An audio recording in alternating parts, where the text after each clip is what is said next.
In front of me is Nokia 9 PureView, and today I would like to show you where you can locate all text correction options available on this Nokia.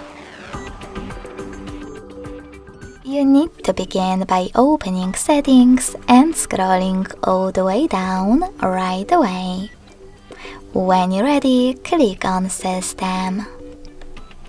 Now select Languages and Input, Virtual Keyboard, and Gboard. Lastly, just click on Text Correction. As you can see, all typing features are over here. To manage them, just click on the switchers next to the chosen ones.